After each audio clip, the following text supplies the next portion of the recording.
सम्राट चौधरी ने कहा नीतीश कुमार रद्दीमाल है।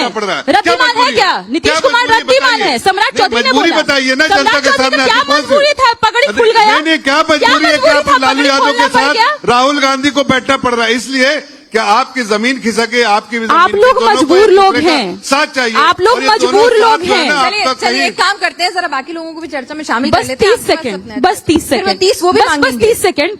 मजबूरी ऐसी है, चाहे किसी का भी आप अकाउंट उठा लीजिए, चिराग पासवान जी का उठाइए, आप उपेंद्र कुशवाहा का उठाइए, जीतन राम मांझी जी का उठाइए, किसी का उठाइए, एक ही tweet cut copy paste. Gujarat से नोटिस आता है, बिहार में छाप देते हैं। ये करेंगे बिहार का विकास? तो है बिहार के युवा करेंगे बिहार का विकास, तेजस्वी यादव करेंगे बिहार का विकास। एक 10 सेकंड दे दीजिए। आप जरा देखिए, इसी बिहार के बारे में बता रहा हूं।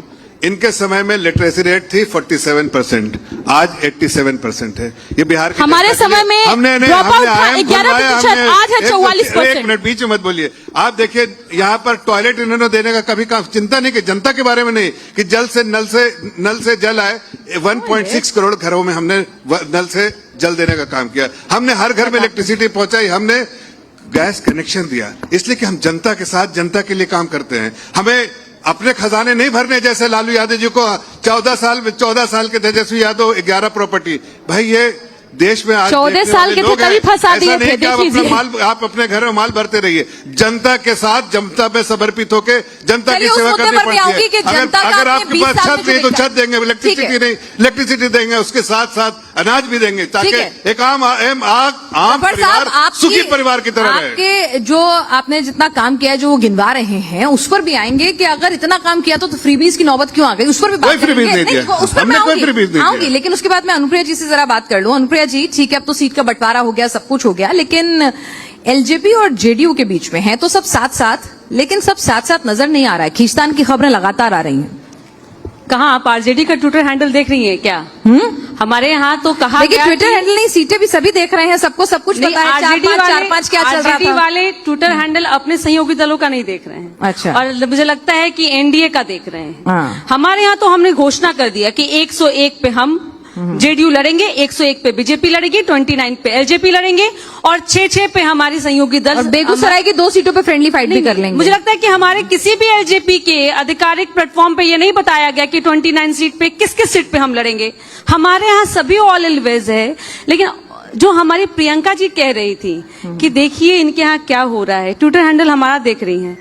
इनके यहाँ है कि पटना का एक होटल बुक रहा, दिन भर प्रेस कॉन्फ्रेंस नहीं हुआ।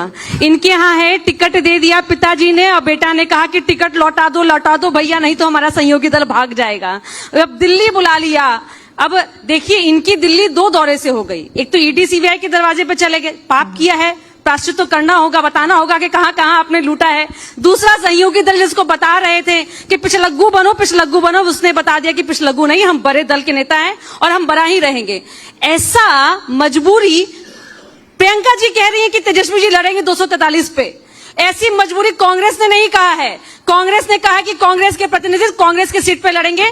सिर्फ अकेले ऐसा ही कुछ है तेजस्वी जी, तो 243 सीटों पे से आप नॉमिनेशन कर लीजिए। बाकी पे भरोसा नहीं है।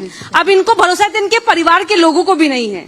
आपने देखा होगा इनके बड़े भाई तेज प्रताप यादव जी का बयान, गए थे राघोपुर, कहा कि चिंता ना करो, मैं तो हूं जरूर, तुम्हारा नेता नृत्य कर रहा है लेकिन हम आएंगे। और इसी डर से देखा होगा कि उन्होंने जब नॉमिनेशन करने गए थे, माता पिता भाई बहन सहित चले गए।